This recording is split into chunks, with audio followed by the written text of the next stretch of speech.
So I personally think that one of the best ways when you're marketing like that, the best direction to go is not actually to sell the live event by itself. The best direction to go is to promote something that will get people interested in wanting to come to your live event. So whether it's a webinar, a half day, or a full day kind of funnel event where again it's getting a taste of you, maybe it's a live stream, maybe it's a podcast. There's a lot of different vehicles where you can share information. It could even be an ebook. There's a bunch of different ways that you can get people interested in what you do and then offer them the opportunity to have more of that type of information. So just this is no different than a lot of the other ways that you would sell something online or really just sell something in general. So I hope it doesn't sound too simple, but the reality is the more information you share about your live event and give them a taste of what it is they're going to learn, the more likely they are to actually purchase a ticket. Now, you mentioned being a guest speaker, so let's yes, actually... that's a good segue to that next piece. Let's ramble off a couple of different areas that you could be a guest speaker on. So go ahead.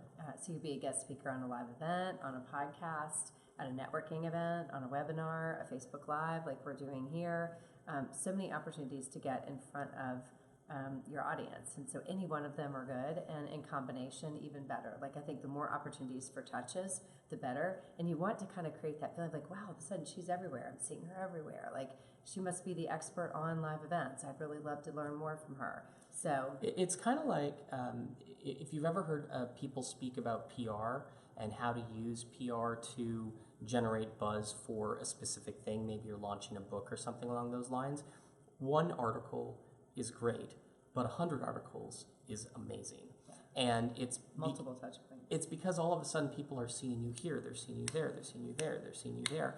I remember a couple of years ago, and actually it happens every time, but Gary Vee, a couple of years ago, he launched a book.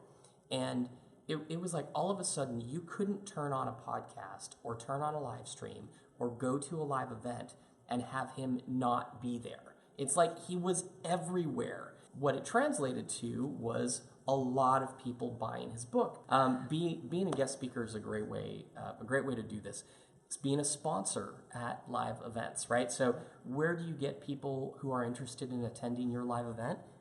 Where people who are interested in attending any live event are also good opportunities for you. Now, it's not any live event. Yeah. It's people who are interested in, like when you look at the market that is at that live event, are they the same type of people that you want at your live event? So don't just look at the opportunity to speak as being great, although there's nothing wrong with just kind of being everywhere.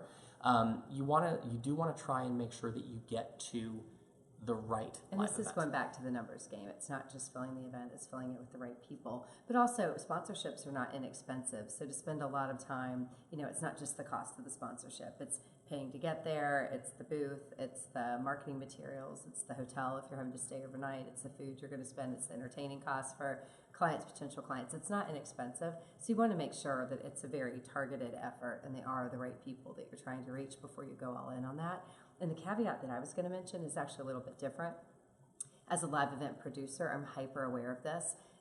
Make sure that the person you're sponsoring with, like the event that you're sponsoring at, that the host is aware that you are trying to market live event tickets. It can be a challenge if they're not aware of that and they don't love the fact that you're there pushing your live event at their live event. So I think it's really important to disclose what you're planning to do and make sure that it's in sync with the host plan for why you're there, because if not, it can actually create a friction with you and the event host, and that can be disruptive for you and for them. And sponsorships work best when it's a win for everybody. So you just want to make sure that they're super clear on what you're trying to do there.